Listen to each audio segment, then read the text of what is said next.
بسم الله الرحمن الرحيم الحمد لله رب العالمين وصلى الله على سيدنا محمد وعلى آله وصحبه أجمعين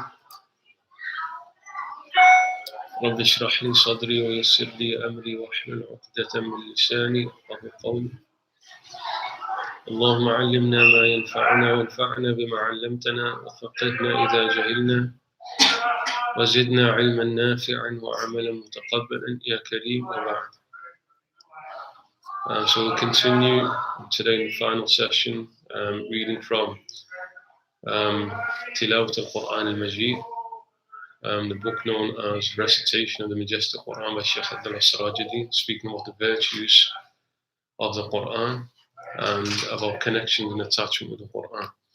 The next discussion that the author, Shaykh al-Sirajudi, speaks about is the significance and the importance of ensuring that young children are taught to read the Quran. To ensure that young children are taught to read the Quran. It's an essential part of the way the Muslims, and Imam al-Suyuti says, Asl min usul al-Islam. It's almost considered a foundational part of religion that young children are taught to read the Quran. Young children, so that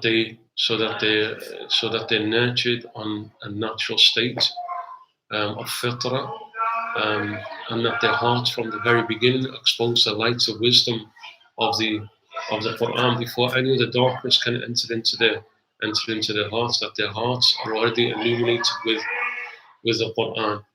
So at a very basic level, it means that young children have placed into their hearts the seeds of love of the Quran.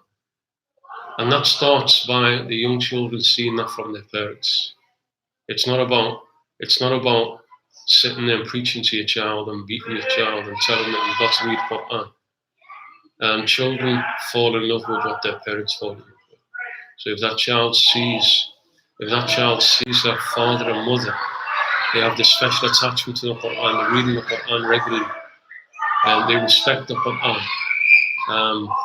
they kiss the Quran, they cry when they're reading the Quran, then those are behaviors that will be implanted within that child. And those will be behaviors that are implanted within that child. So Imam al-Suyuti rahimahullah tells us that's Asl min usul al-Islam. It's one of the very principles of this religion. The Prophet sallallahu alaihi wasallam told us something along those lines when he said, "Addibu awladakum ala thalath khisal." And one narration says, "Habbibu awladakum thalath khisal." The Prophet ﷺ said, discipline your children to have three qualities. And in one narration, حَبِّبُوا أَوْلَادَكُمْ ثَلَاثَ خِصَالٍ. Make your children fall in love with three things. Make your children fall in love with three things. Number one, حُبِّ نَبِيِّكُمْ.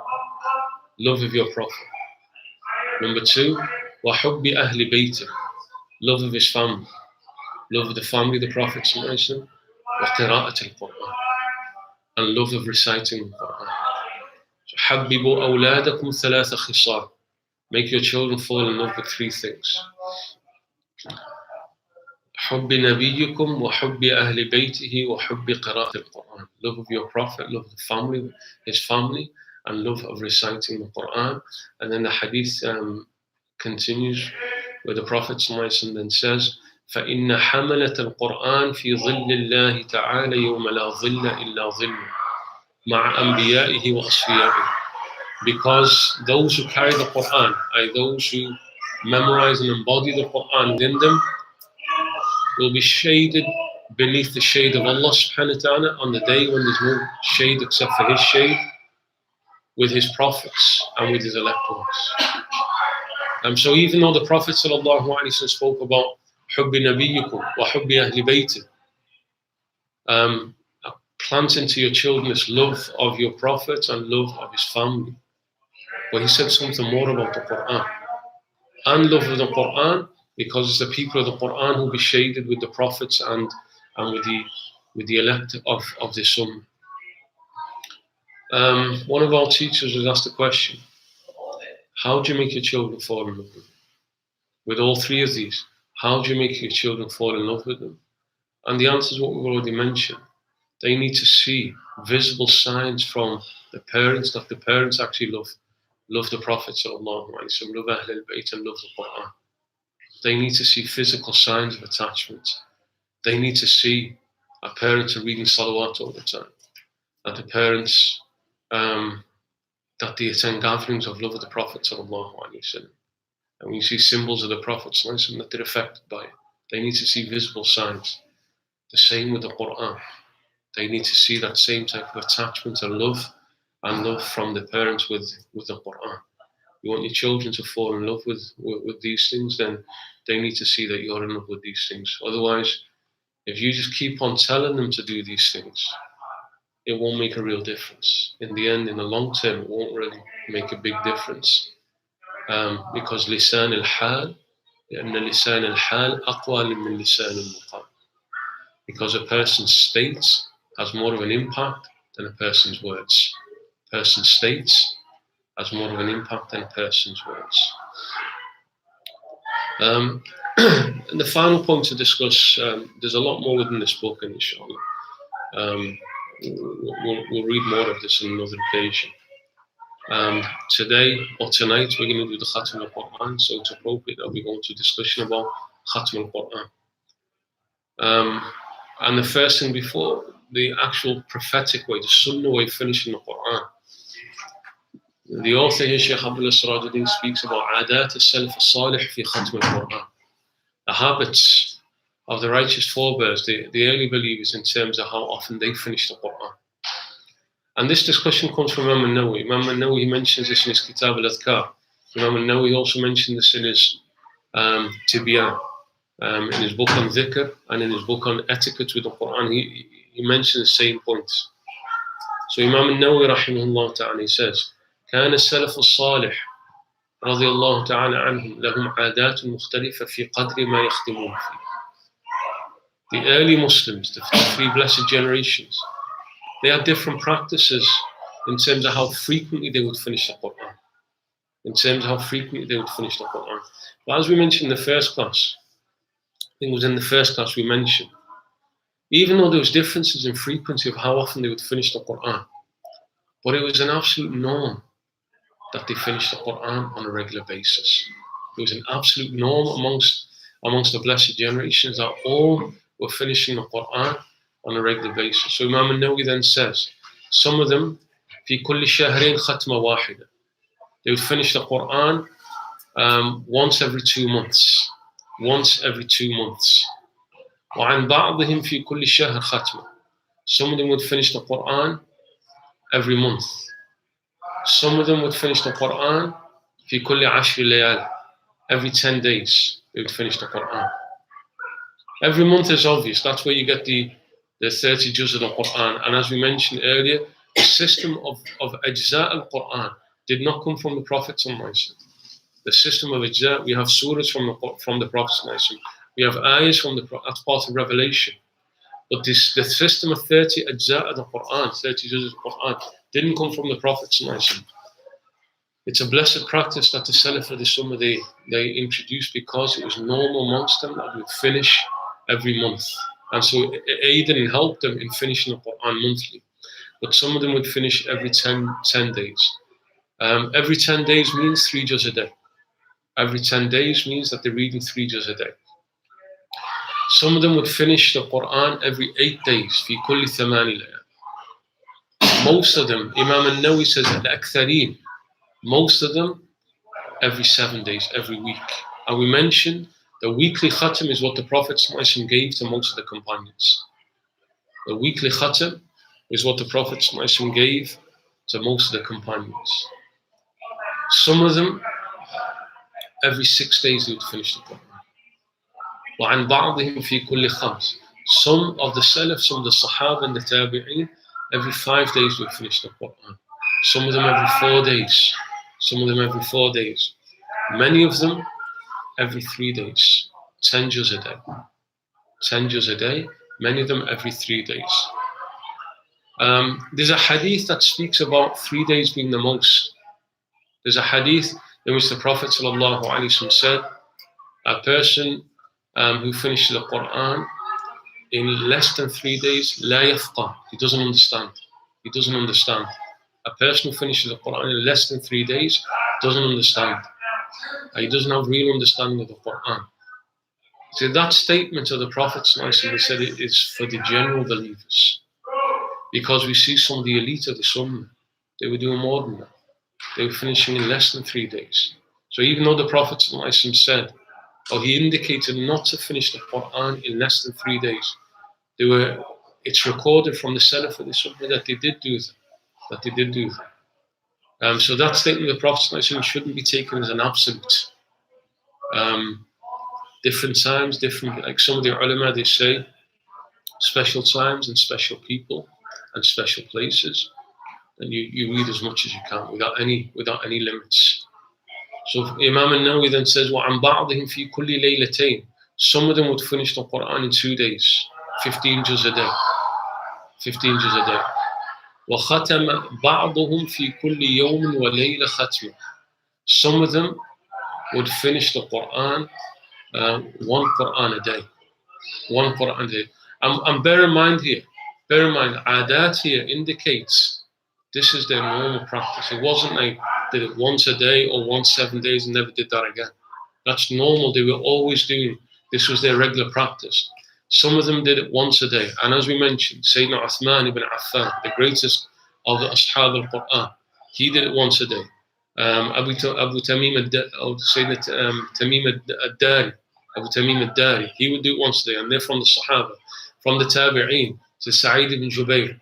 Sa'id ibn Jubayr is one of the greatest imams of the Tabi'een, one of the greatest imams of Medina from the students of the companions of the Prophet. He would do khatma once a day, Sa'id ibn Jubayr. And then you move into the generation of the imams, Abu Hanifa, Al-Shafi'i, Al-Bukhari, once a day. Imam Ahmed, twice a day. Imam Ahmed ibn Hanbal, he would do twice a day. So it wasn't an unheard of practice. There were people from the earliest generation, starting with those around the Prophet who were doing a khatam every day. وَخَتَمَ بَعْضُهُمْ فِي كُلِّ يَوْمٍ وَلَيْلَ خَتْمًا وَمِنْهُمْ مَنْ كَانَ يَخْتِمُ فِي كُلِّ يَوْمٍ وَلَيْلَ خَتْمَتَيْنِ. And then he says, once there were those who did 2 khatams a day. There were those who did 2 khatams of Quran a day. There were those who did وَمِنْهُمْ مَنْ كَانَ يَخْتِمْ ثَلَاثًا. There were those who did 3 khatams a day. And then Imam al-Nawawi says the most that he's ever come across, and even that statement, the most that he says I've ever come across, is opening the possibility that is more. That is more.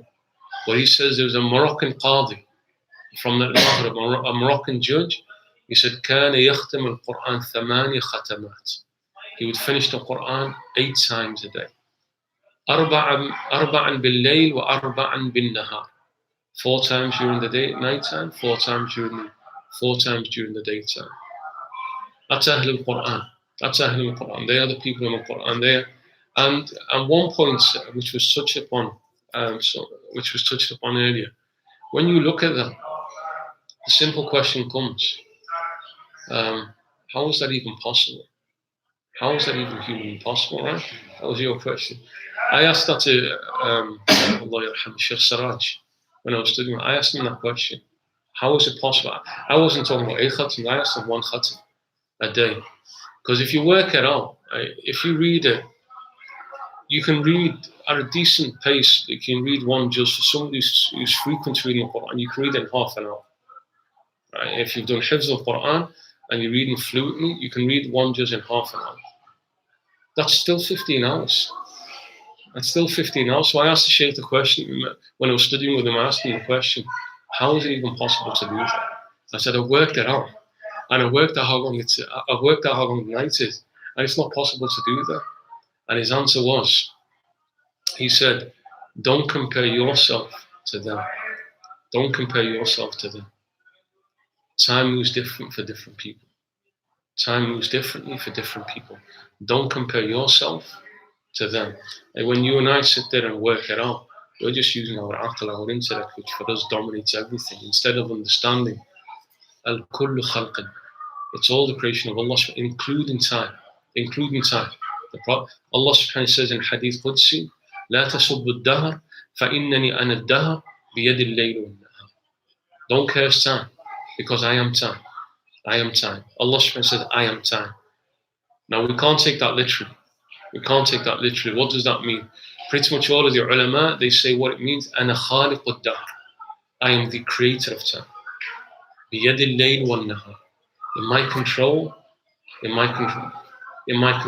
is night and day. Allah subhanahu wa ta'ala, I mean, the obvious thing that we see now, we're living in a time where everything's getting so much faster. And we still haven't got to how fast it's going to be in Ayyam al-Dajjal. In the days of the Antichrist, it's going to be so much more faster.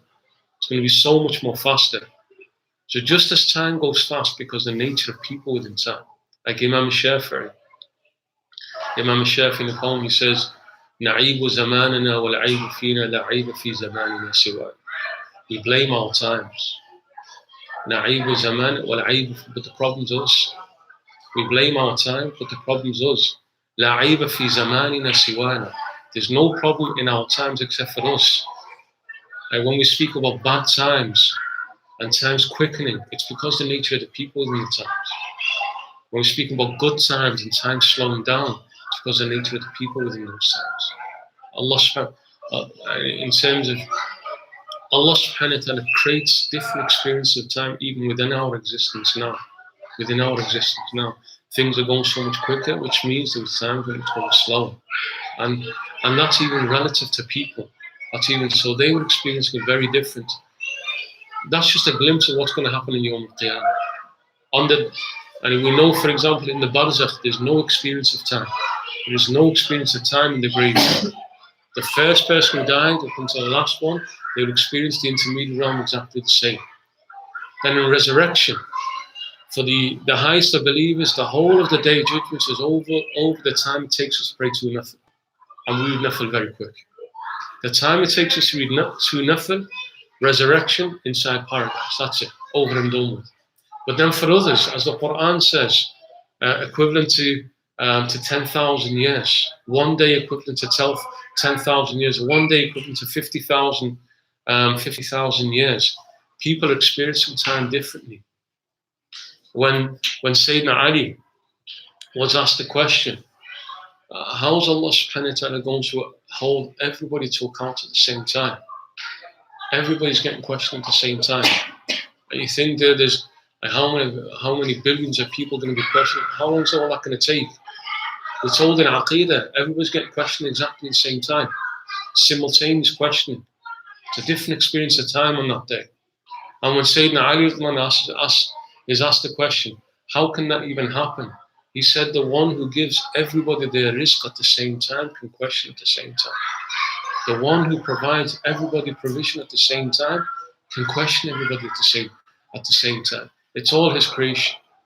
So when we hear about 8 khatams a day, some are going to say asatir al-awwalid. These are just fables that people have made up. But it's just that their experience of living is very different. So don't deny because of who we are. Believe because of who they were.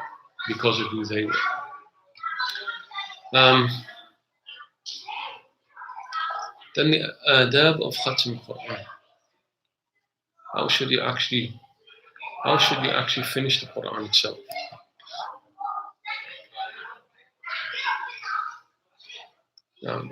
Before adab of Khatam Quran.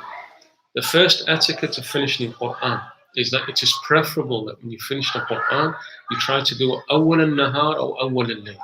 The beginning of the day, a morning, beginning of the evening, as soon as Maghrib comes in. That's the preferred time. That's the preferred time to try and finish your Quran. And this is based on the statement of the great companion, Sayyidina Sa'ad ibn Abi Waqqas radiyallahu anhu, who said, إذا وافق ختم القرآن أول الليل صلت عليه الملائكة حتى يصبح وإن وافق ختمه أول النهار صلت عليه الملائكة حتى يمسي.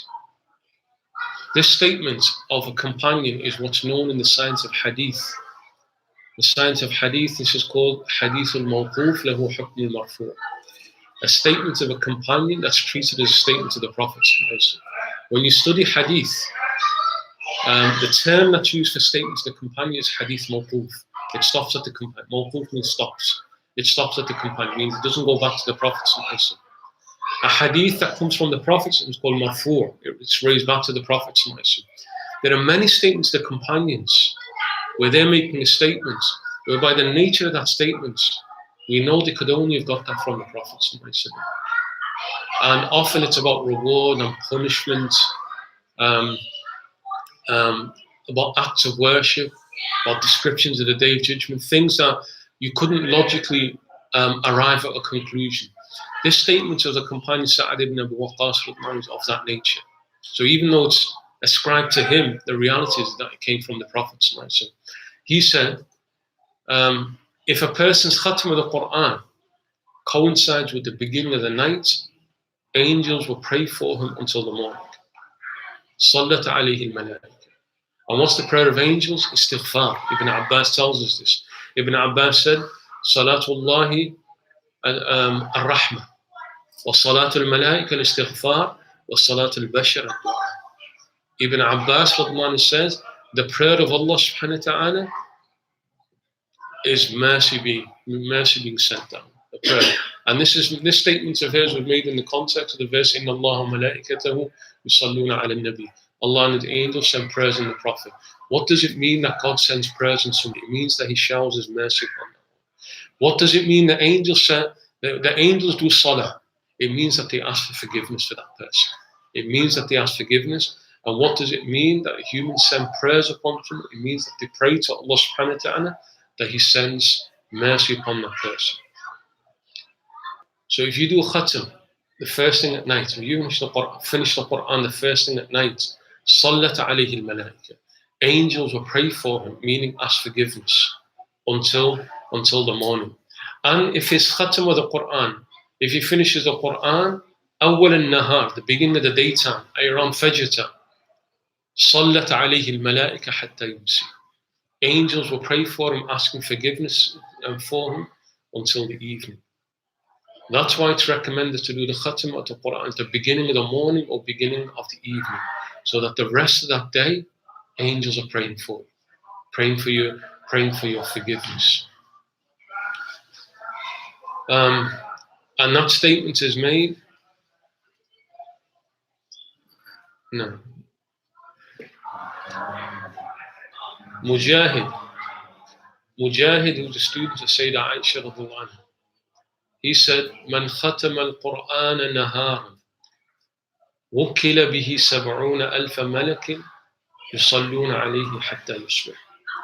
Mujahid, he makes a statement, so it's a student of a companion, says, whoever does khatam of the Qur'an during the daytime, 70,000 angels are appointed to pray for him until the morning comes in.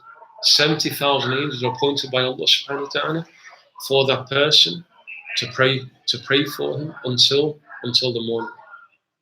So if you finish the Quran during the daytime, all of that day and until night, until Fajr comes in, 70,000 angels are praying for that person.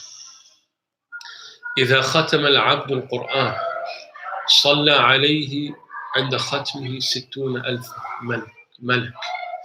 Likewise, we have a statement that goes back to the Prophet sallallahu alaihi wasallam.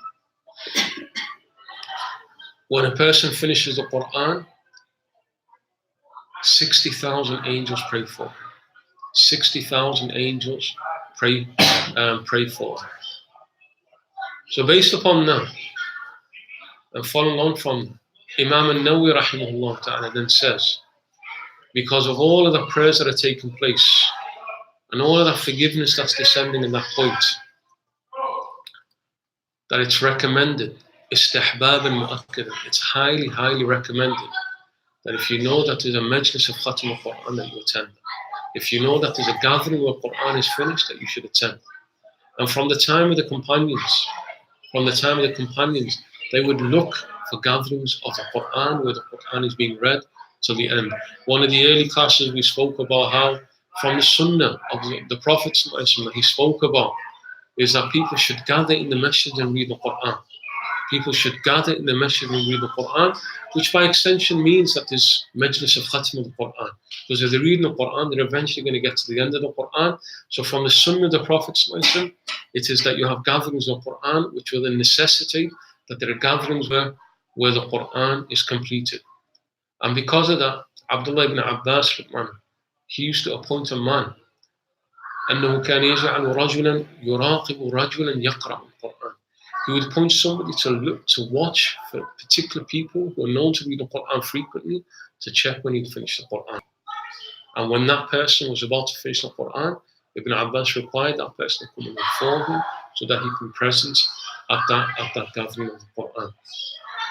So when you know that there's somebody who frequently reads the Quran, somebody who's assiduous in reading the Quran, then you should make inquiries like, when's he getting towards the end of the Quran, and make a point of sitting with that person as he gets towards the end of the Quran.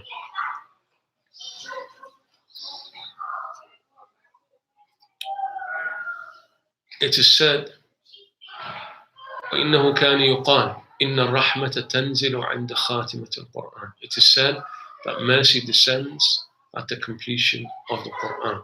Mujahid, the students of Aisha, said, كانوا يجتمعون عند ختم القرآن يقولون تنزل الرحمة. They used to gather together when the Quran was being finished, saying that mercy descends. And who's the they? The Sahaba. Mujahid, the students of Sahaba. He said they would gather at the Khatm of the Quran, saying تنزل الرحمة. That this is a time where mercy would descend. So it's an important practice. Find people who read the Quran regularly and finishing the Quran constantly, and make a point of trying to be present when they're finishing the Quran, because mercy descends at that point, because angels are praying at that point. Angels are praying for that person at that point, and because it's a practice that was instituted at the very beginning by the Sahaba, who had taken that from the Prophet sallallahu alaihi wasallam. Then Imam al-Nawawi rahimahullah ta'ala, he says, it is recommended when the Quran is finished, highly recommended the Quran is finished to make dua. It is highly recommended when the Quran is finished to make the dua, because one of the tabi'in, third generation, Humayd al-A'raj, he said, من قرأ القرآن ثم دعا أمن على دعائه 4,000 ملك.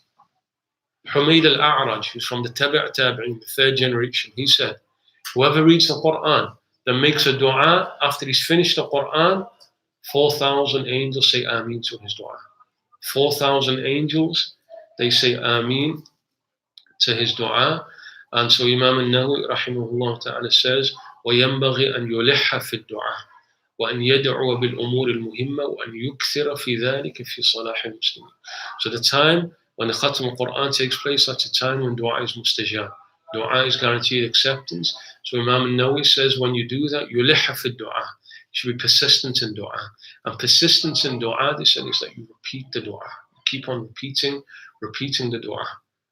And you should make dua for the most important of all matters, but particularly, Imam Nawawi says, make a lot of dua for Salah al-Muslimin, that the Muslims are protected, Muslims are in a good state. In these times, Rafa' al-Bala' an al-Muslimin, that the pain that this ummah is suffering is removed from this nation. The Prophet ﷺ, he said, من صلى صلاة فريضة فله دعوة مستجابة ومن ختم القرآن فله دعوة مستجابة. The Prophet ﷺ, he said, whoever prays a fard prayer has a dua that's guaranteed to be accepted. And whoever finishes the Quran has a dua that's guaranteed to be accepted. What's the dua that's accepted with the fard prayer? It's a dua that you make after the prayer. That's a dua mustajab. Whoever prays a fard prayer has a dua that's accepted, answered and accepted. You do your adhkar, you do your awrad, you raise your hand, you make a dua. That's a dua that's mustajab. That's a dua that's guaranteed acceptance. But he, sallallahu alayhi wasallam, he said,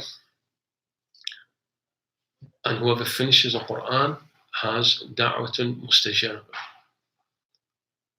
Likewise, the Prophet sallallahu alayhi wasallam said, Inna liqari al-Qur'an da'watan mustajaba.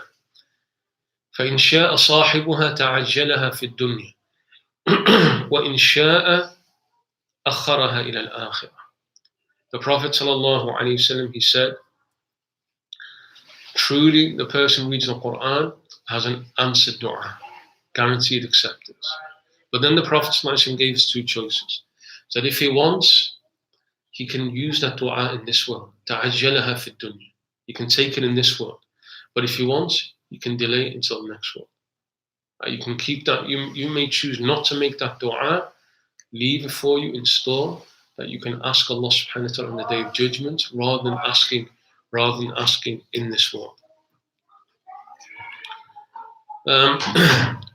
So amongst the practices, when you finish in the Quran, try and finish at the beginning of the morning or the beginning of the evening. And try and attend gatherings on Quran because mercy descends there, and try and make sure that you make a dua when it's finishing. The next practice with the khatm of the Quran, an important practice, is that you restart the Quran. When you finish, you restart. When you finish the Quran, you restart the Quran. So it's a sunnah that the Prophet himself told us about. وَيُسَنُّ, this Imam Suyuti mentions this.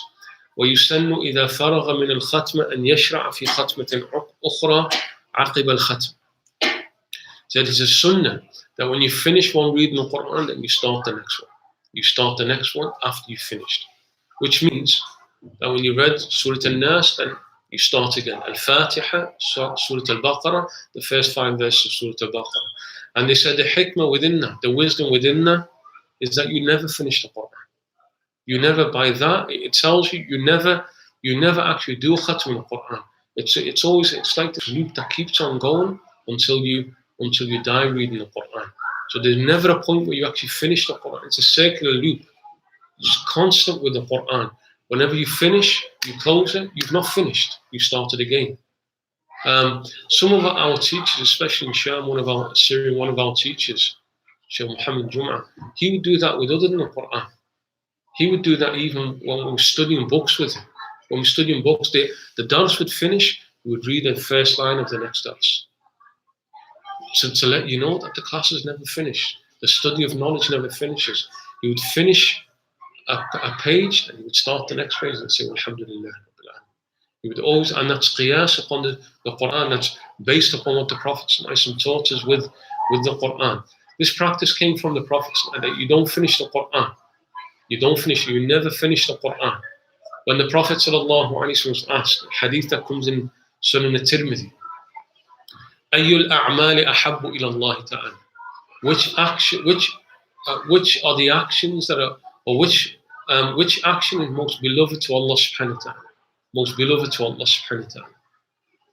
The Prophet ﷺ said, أَحَبُّ الْأَعْمَالِ إِلَى اللَّهِ تَعَالَى الْحَالُّ الْمُرْتَحِلُ.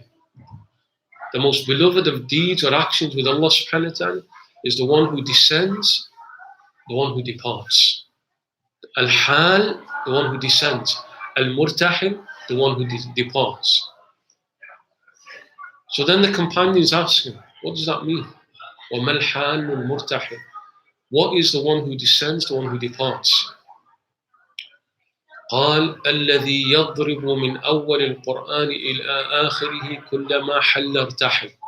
The Prophet said, the one who travels from the beginning of the Quran to its end, when he arrives, he departs and starts again. When he arrives to the end, irtahal, he moves again on the journey. What's fascinating here about this word in يضرب من أول القرآن إلى آخره. The word darb normally means to hit, but amongst the meanings of darb is to travel. ضرب في الأرض, to travel. وإذا ضربتم في الأرض فليس عليكم جناح أن تقصروا من الصلاة.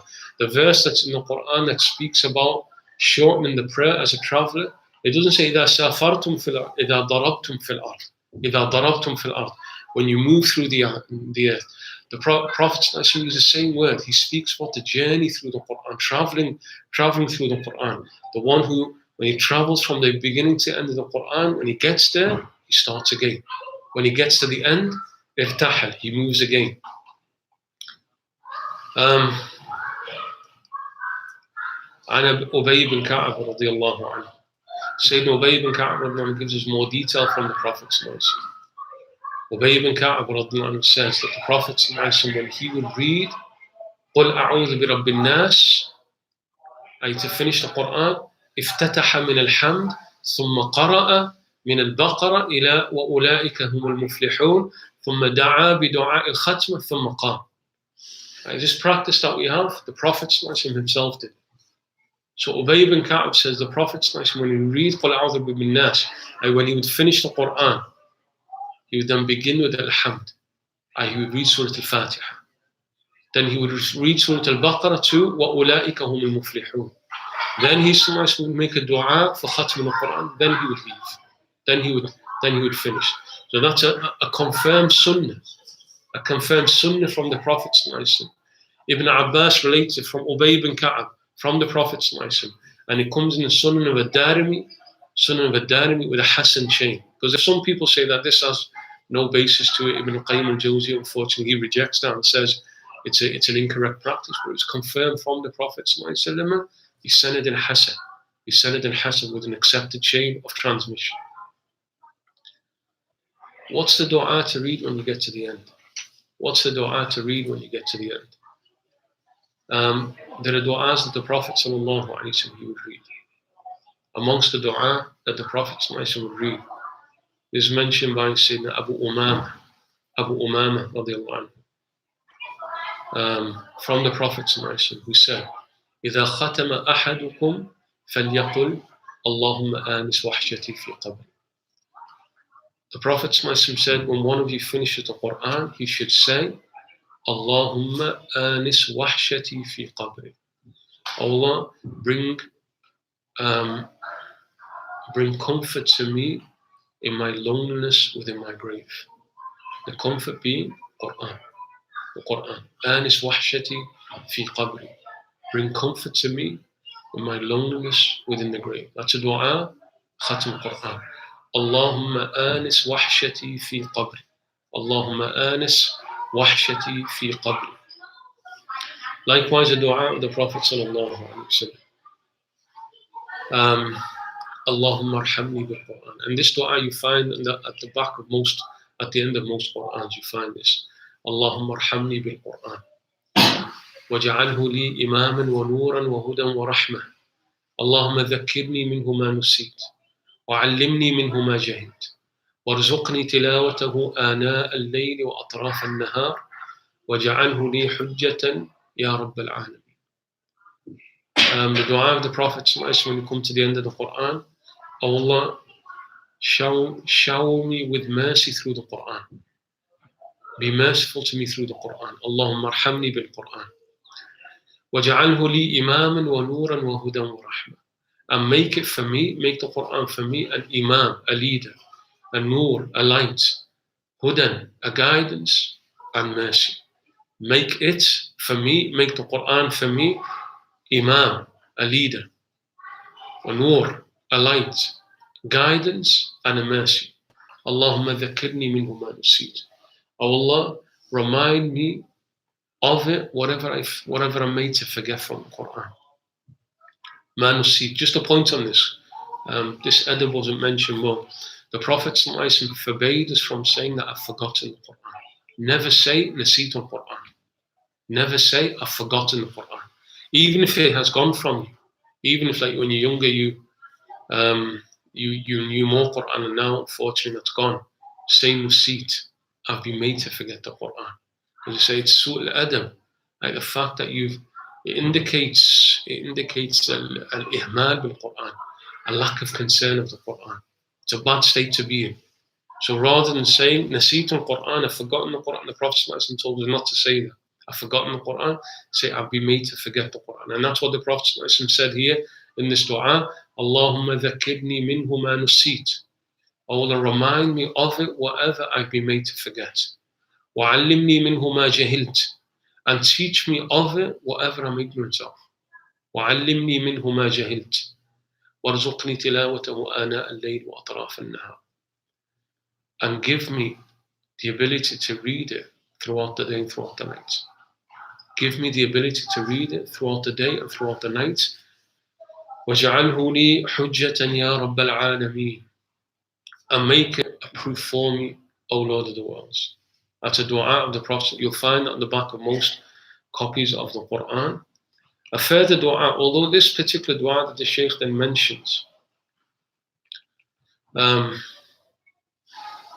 is a more general dua with the Quran. But it's an important dua because it's a dua that the Prophet he taught us to read for anybody who suffers from anxiety and from grief and sorrow. The Prophet said, ما أصاب أحدا قط هم ولا حزن. Anybody who's affected by ham is like distress or grief or anxiety or worries, ولا حزن, or sorrows. Right? When somebody's down, somebody's really struggling. The Prophet ﷺ, he said, he then reads the following dua. Allahumma inni abduk, wabnu abdik, wabnu amatik, nasiyati biyadik, madin fiyya ilmuk, fi riwayatin fiyya hukmuk, adlun fiyya qada'uk, as'aluka بكل اسم هو لك سميت به نفسك أو أنزلته في كتابك أو علمته أحدا من خلقك أو استأثرت به في علم الغيب عندك أن تجعل القرآن العظيم ربيع قلبي ونور صدري وجلاء حزني وذهاب همي. If you read this dua, إلا أذهب الله عز وجل همه وأبدله مكانه فرحا. The Prophet said, you read this dua, you're suffering from distress or worries or concerns. Allah will remove from you your worries and concerns and will put in its place joy and happiness. Will bring in its place joy and happiness. What's the dua? Allahumma inni abduk. Oh Allah, truly I am your slave. Wabnu abdik. And I am the son of your slave. And for the women when they read it, you say, Allahumma inni amatuk. Bintu abdik. Wa bintu amatik. So you switch that. First the word for a slave for a woman is ama, not abd, ama. And you change the ibn to a bint. So you say, Allah, truly I am your slave. Allahumma inni abdu. Wabnu abdik. And the son of your slave, wabnu amatik. The son of your male slave and the son of your female slave. Nasiyati biyadik. My forelock is under your control. Nasiyati biyadik. My forelock is under your control, meaning I am completely under your control. Nasiyati biyadik. Madin fiyya hukmuk. Or ilmuk. In this riwayah has ilmuk, in the other riwayah, hukmuk. Your knowledge or your judgment passes within me. And whatever you know everything about me, or anything that you judge and decree will happen to me. Adlun fiyya qada'uk. Your decree in me, with me, is just. Whatever you decree for me is just. Adlun fiyya qada'uk. As'aluka bi kulli ismin huwa lak. Sammi. I ask you by every name that you have. As'aluka bi kulli ismin huwa lak. I ask you by every name that you have. Sammayta bihi nafsak. That you've called yourself, or you've revealed in your book, or you've taught anyone of your creation, or you've kept it hidden within your knowledge of the unseen with yourself. Every single name of yours, I'm asking you by that. And تجعل القرآن العظيم ربيع قلبي. That you make the tremendous Quran the spring of my heart.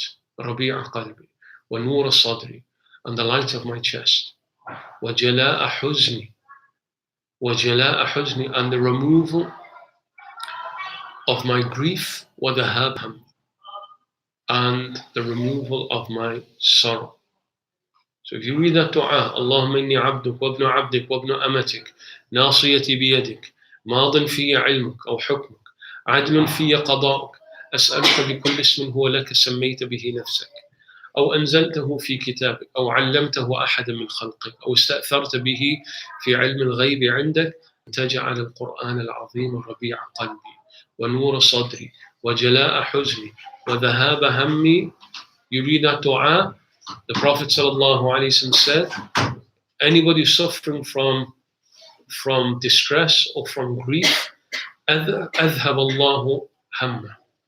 Allah will take away from him his sorrow, his distress. وَأَبْدَلَهُ مَكَانَهُ فَرَحًا, and will put in place of it joy and happiness. So learn that dua and read it. This is not a dua specific to the Khatm al-Quran, but Shaykh Abdul Sirajuddin indicates by placing it in amongst the du'as of Khatm al-Quran, that it's a dua that should be read as you're finishing the Quran. He also gives another dua, which is dua Hifz al-Quran. He gives this dua is a dua that Sayyidina Ali Radwan took for Hifz al-Quran. Anybody wants to memorize the Quran and is struggling with that, the Prophet taught Sayyidina Ali a particular dua, because Sayyidina Ali used to come to the Prophet and complain about that he would learn some verses of the Quran, but it wouldn't stay with him. So the Prophet told him a particular practice. He told him for 3 nights or 5 nights or 7 nights, so preferably before Fajr, to pray 4 rak'ahs, and the long rak'ahs.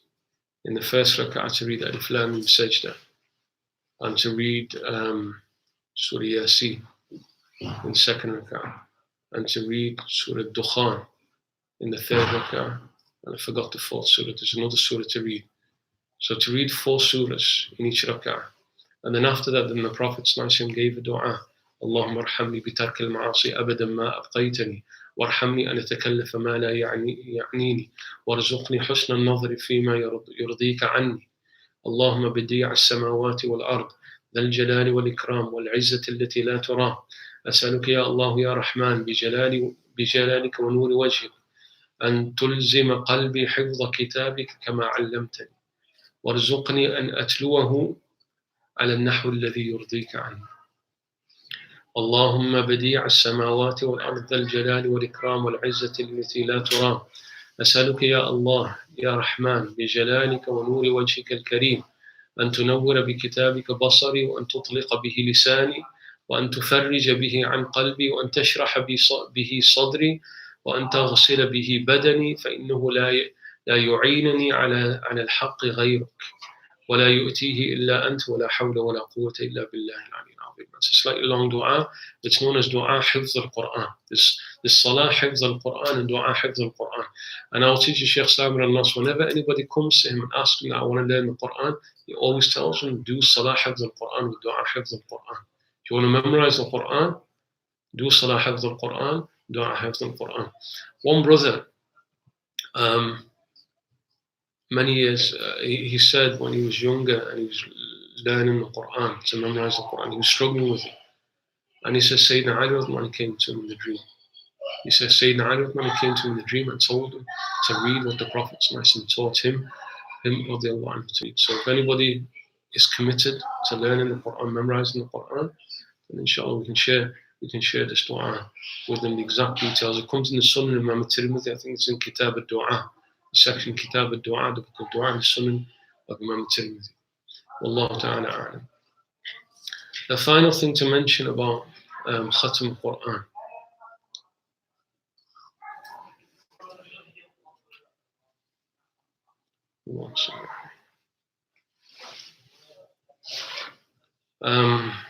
Just trying to find where he discusses this. Is that it's a sunnah when you're finishing the Quran to do takbirat as you finish the Quran. To say Allahu Akbar as you're finishing the Quran. And there's differences in different views about exactly what point you read these takbirat. The takbirat that come at the end of the Quran. No.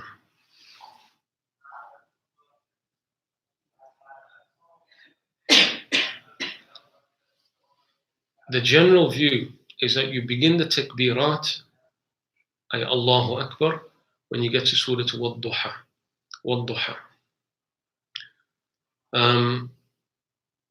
So when you finish Surah Wad-Duha, you say Allahu Akbar, and then you say Bismillah ar-Rahman ar-Rahim, and then you go on to the next surah, Alam Nashrah, and then when you finish Alam Nashrah, you say Allahu Akbar, and you continue to the end of the Quran,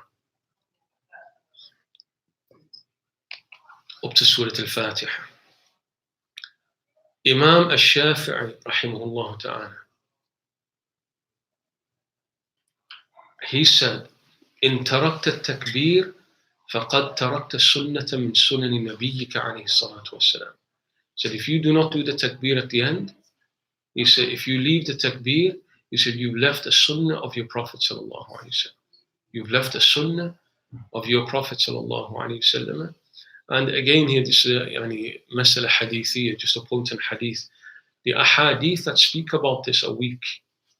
And so there's qawm now, there's a group of Muslims now, anything that's weak is categorically rejected. But that's not ilm, that's not knowledge, that's not the way of the muhaddithin. So Ibn Kathir, al-Mufassir, al-Muhaddith, al-Hafidh Ibn Kathir, he says that this statement of Imam al-Shafi'i indicates that the hadith themselves are now of an acceptable level. The statement, and that's a principle within the hadith, when you have imams of this ummah confirming the validity of practice, and this is a transmission that comes through imams of the Quran, a'immat al-Quran. We have a statement, for example, from Sayyidina Ali radiallahu anhu. He said, إذا قرأت القرآن فبلغت قصار المفصل فاحمد الله وكبر. فاحمد الله وكبر. Sayyidina Ali radiallahu anhu, he said, when you read in the Quran, you get towards the short surahs of the Mufassal at the end of the Quran, he said, فاحمد الله وكبر. So say, Alhamdulillah, Allahu Akbar. Alhamdulillah, Allah. So there's a real basis to this, and it confirms the acceptability of the ahadith that speak about it. The minimum is to say Allah, Allahu Akbar. But then there's some imams of the Quran, they say that you do tahleel and takbir. You say La ilaha illallah wallahu akbar. La ilaha illallah wallahu akbar. And then you read. So you read وَأَمَّا بِنِعْمَةِ رَبِّكَ فَحَدِّثْ لا إله إلا الله والله أكبر بسم الله الرحمن الرحيم ألم نشرح لك صدرك. And then when you get to the end, لا إله إلا الله والله أكبر بسم الله الرحمن الرحيم والتين, and you continue. There are some who say, in addition, you say, Sayyidina Ali said, فَحْمَدillah, that you say, Alhamdulillah. You do three things, according to some. لا إله إلا الله والله أكبر ولله الحمد بسم الله الرحمن الرحيم. That's the more complete version of it. As you come towards the end of the Quran, the more complete version, La ilaha illallah wallahu akbar wa lillahi alhamd. That's the more complete, and that's more in line with the statements of Sayyidina Ali. So the takbirat that come at the end of the Quran, which is a sunnah of the Prophet sallallahu alaihi wasallam, according to Imam Shafi'i, at least you say Allahu Akbar, or more you say La ilaha illallah wallahu akbar, the complete La ilaha illallah wallahu akbar wa lillahi alhamd. Most of the imams of the Quran, they said it's from Wadduha to the end of Surah An-Nas. Wadduha to the end of Surah An-Nas, which means when they said Wadduha to the end of Surah An-Nas, it means you read Wadduha without the takbir. At the end of Wadduha, you say Allahu Akbar, Bismillah ar-Rahman ar-Rahim. But up to end of Surah An-Nas means من الجنة والناس الله أكبر بسم الله الرحمن الرحيم الحمد لله رب العالمين. That's the view of most of the imams of the Quran. وقيل Shaykh Abdul Siraj then adds وقيل من أول سورة والضحى إلى أول سورة الناس. The other view states you start والضحى with the takbir. Allahu Akbar Bismillah ar-Rahman ar-Rahim والضحى. And at the beginning of Surah An-Nas, takbir, Allahu Akbar, Bismillah ar-Rahman ar-Rahim, Qul a'udhu bi nas, but not at the end. The more general view, it's at the end of Surah Al-Duha and at the end of Surah An-Nas. But there's a view that says the beginning of Surah Al-Duha and the beginning of Surah An-Nas, and that's Al-Hal al-Murtahi. And perhaps the secret in the takbir, why did the Prophet sallallahu alaihi wasallam do that takbir? Why do takbir as you come towards the end of the Quran? And perhaps for you to feel the greatness of what's taking place at that moment, to feel a sense of greatness that you journey throughout the whole of the Quran, Allahu Akbar, that I'm reading Surah Al-Duha, Allahu Akbar, that I'm reading Surah Al-Tin. That you're glorifying Allah subhanahu wa ta'ala who's allowed you to come towards the end of the Quran, who's allowed you to come towards the end of the Quran, and has allowed you to complete the journey, and you will only do justice, as we mentioned, as the Prophet said, that you start the journey again. الحال المرتاح الذي يضرب من أوله القرآن إلى آخره كلما حل ارتاح. And then just the last thing to say and to finish on this point, the great Shaheed al-Quran, Shaykh Sa'id Ramadan al-Bulti rahimahullah ta'ala. The Shahada bil-Quran is the greatest rank. The first Shaheed al-Quran was Sayyidina Uthman. Sayyidina Uthman was killed as he's reading the Quran. He was martyred as he's reading the Quran. Shaykh Sa'id Ramadan al-Bulti rahimahullah ta'ala was killed as he was reading the Quran. He would regularly say, we have now become an ummah where we only do khatams in the Quran when somebody dies. It takes somebody to die before we start reading the Quran and do khatmah to the Quran. He said, read it whilst you're alive, and then people read it for you when you die. Read it whilst you're alive, and keep on. Kunu min ashab khatamat al-Quran. Be from people who constantly reading the Quran. If we fail to do that, what's Allah subhanahu wa ta'ala say? وقال الرسول يا رب إن قوم اتخذوا هذا القرآن مهجورا. The Quran will come hujjatan alayna. It will be a proof against us. The Messenger sallallahu alaihi wasallam says, on the day of judgment, the Messenger sallallahu alaihi wasallam will say, "My Lord, my people took the Quran and abandoned the Quran, abandoned the Quran." And as we mentioned in one of the early sessions, Abu Hanifa rahimahullah ta'ala says, so that you're not from min al-mahjurin. Or min al-hajirin lil-Quran, not from those who turned away from the Quran, you must do at least 2 khatams a year. At least 2 khatams a year. If you don't even do that, then that person's abandoned the Quran. And his istinbat, he extracted this from the fact that the Prophet would do, or on his last i'tikaf in the life of the Messenger, he did 20-day i'tikaf, and he did 2 khatams in the Quran with Jibreel, not 1. He did 2 khatams in the Quran. The last i'tikaf for the Prophet, he did 2 khatams of the Quran. So based upon that, Abu Hanifa says, if you did 2 a year, that will be the minimum. The highest that we know of, 8 a day. 8 a day. That's what Imam al-Nawawi said. Somewhere in between.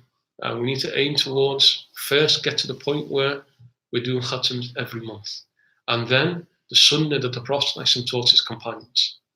Sunnah that the Prophet taught his companions, which is every week. And Imam Nawawi indicates in the Ihya, in his Ihya al-Din, that the weekly khatam is for people who are busy. It's not for people who sat at home doing nothing. The weekly khatam Quran is for people who are busy. So if you're not busy, he said, then you finish the Quran every 3 days. Every 3 days. If you sat at home and you're not working, you're not doing anything, you've got a lot of time on your hand. You've got a lot of time on your hand. Then it's not impossible to do 10 juz a day.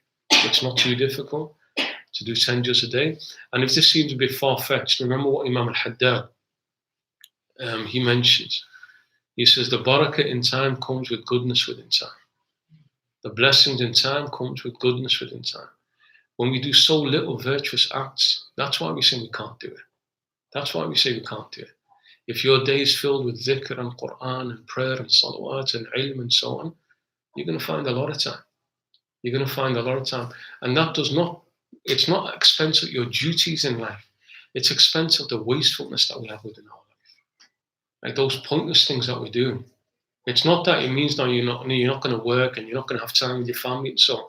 It's all the extra time where we do nothing. Or we're wasting our time. That's now getting filled with that. And then you'll find it's not difficult to manage the both.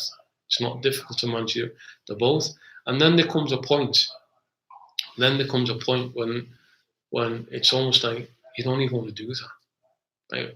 Like the ashiq of the Quran, the one who's fallen in love with the Quran, it's like it's a chore to spend time with people. When somebody wants to come to talk to you, you want to talk to Allah subhanahu wa ta'ala. You don't want to talk to people. You want to talk to Allah subhanahu. Like that becomes the daily grind. The grind is not I need to get through 5 juz. I need to get through 10 juz. That's the enjoyment. That's the enjoyment within the day. The grind is I need to talk to that person. I need to go and do that. I need to spend time doing that. And so when a person commits to that, Allah subhanahu wa ta'ala allows them to experience time in a very different way. Alhamdulillahi Rabbil Alameen. Wa sallallahu ala Sayyidina Muhammad wa ala alihi wa sahbihi ajma'in. Are there any questions that come to an end? Any question? Yeah, Kim? Sorry. Yeah. When you were saying about keeping the dua for later, can you just elaborate on what you actually mean? Do you actually raise your hands and make the dua? No, it's a direct request to Allah subhanahu wa ta'ala on the Day of Judgment. So when you finish your Quran, you don't make the dua at all, you just have an intention in your heart and then keep it.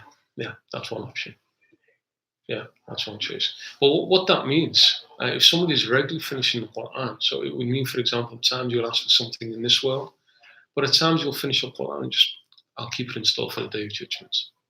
And that would also mean, if you're regular Quran, you're just keeping it in store, then you can have a lot of requests that you can ask Allah subhanahu wa ta'ala on the Day of Judgment. Yeah, so it means about the Day of Judgment, keeping it in store for the Day of Judgment. Does that apply at the times when you're making dua as well? Or is it just the khatams? This is mentioned particularly with khatams. What's mentioned in that context is that a person may make a dua, but Allah doesn't answer him in this world, he'll answer him in the next world. That's something slightly different. This is just leave the dua until the Yawm Qiyamah. Allah. Sorry. Yeah. That was part of my question. But could I also just clarify, when you finish the khatm, should you make the dua and then begin, or should you begin the Quran and then make the dua? No, the normal practice is that you, and that's the description that came from the Prophet. Sayyidina Ubay ibn Ka'b, he said the Prophet would read Surah Al-Nas, then he would begin Alhamdulillah, then he would read the first 5 verses up to then he would make the dua. So that's the practice of the Prophet, that he would make the dua after starting the next khatm. Allah. Any other questions? Yeah. Sorry. What's the rule of praying Quran in Jama'ah? And who does this go back to? When does this practice start? What do you mean by reading it in Jama'ah? What do you mean by that? Like a group of people reading together? It's highly recommended. And it started from the Prophet where he said, مَجْتَمَعَ قَوْمٌ فِي بَيْتٍ مِّن بُيُوتِ اللَّهِ يَتْلُونَ كِتَابَ اللَّهِ وَيَتَدَارَسُونَهُ بَيْنَهُمْ. So the Prophet said, there's never a group of people gathered together in the house of Allah subhanahu wa ta'ala, reading the Quran and studying it. And yatadarasuna is perhaps more, gives more the sense of jama'ah. I mean, first the word ijtama'a tells us that they come together. But yatadarasuna means, tadarus tafa'ul means that there's an interaction taking place. They're not doing it individually, they're doing it together. Yatluna kitab Allah yatadarasuna. So the Prophet himself was encouraging the Sahaba to do that. And we know that was practice of the Sahaba, that they would come together, read the Quran and finish the Quran together. So anybody saying that's an incorrect practice, it came from the Prophet, it came from the Sahaba. Allah. So you're going to say something? You mentioned about kissing the Quran. Mm-hmm. So how, does that mean when you put it down? Or how do you, I remember doing that when I was growing up. I thought it was just a Pakistani thing. Is that? Mm-hmm. It's more than that. It's a blessed thing to do.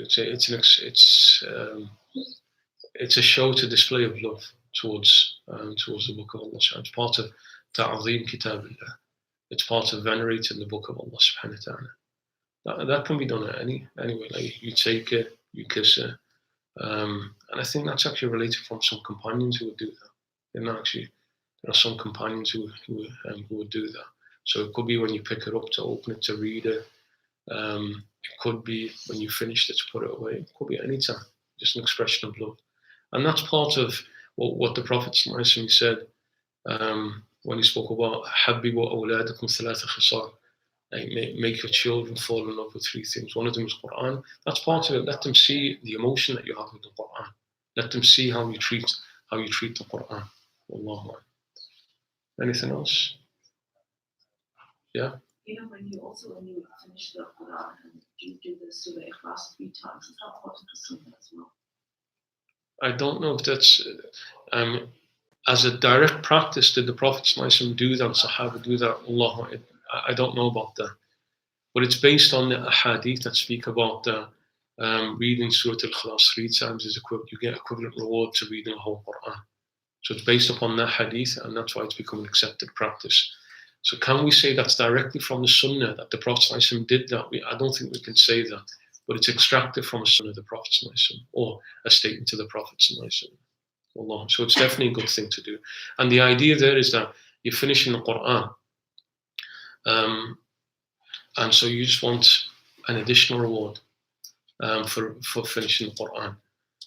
Imam al-Razi, Fakhruddin al-Razi, in his tafsir, when he speaks about this, he's more inclined towards the view that it's not, the ajr of Khatm al-Quran 3 times is not, well, he says there's two views on this. What does that actually mean? So one is that the same reward that you got for finishing the whole Quran, that's the same reward that you're going to get just by reading Surah Al-Ikhlas 3 times. And he said that's more in line with the karam of Allah, the generosity of Allah subhanahu wa ta'ala. But he said there's another view that says it's not the same. It's not the same. He said that he says when you read the whole Quran, he said it's as though Allah subhanahu wa ta'ala gives you extra reward for having finished the Quran. And he said, and he compares it. He said somebody works and does a job. When he finishes the job, it's like his employer giving a bonus payment to him. So he says there's an extra reward that you get at the end just for having finished the Quran. So he said, reading Surah Al-Ikhlas 3 times, he said, what may be meant by that is the extra reward that you get at the end, rather than the whole reward of finishing a whole Quran. Allah. The first is perhaps, as he said, it's more in line with the generosity of Allah subhanahu wa ta'ala. Allah. Anything else? Yeah, okay. Just on that note, when would you read them after you finish the dua? The practice that's normal now is that you would read it 4 times. When you're coming towards the end, you would read Surah Al-Ikhlas as part of your khatam, and then 3 times on top of that you read it. And then you go on to Surah Al-Falaq and then Surah Al-Nas. Allahu Akbar. Walhamdulillahi Rabbil Alameen wa sallallahu ala Sayyidina Muhammad wa ala alihi wa sahbihi ajma'in. أشهد أن لا إله إلا الله نستغفر الله نسألك جنة ونعوذ بك من النار أشهد أن لا إله إلا الله نستغفر الله نسألك جنة ونعوذ بك من النار أشهد أن لا إله إلا الله نستغفر الله نسألك جنة ونعوذ بك من النار اللهم إنك عفو تحب العفو فاعف عنا اللهم إنك عفو تحب العفو فاعف عنا اللهم إنك عفو تحب العفو فاعف عنا يا كريم. وإلى حضرة النبي الفاتحة. الرحمن الرحيم.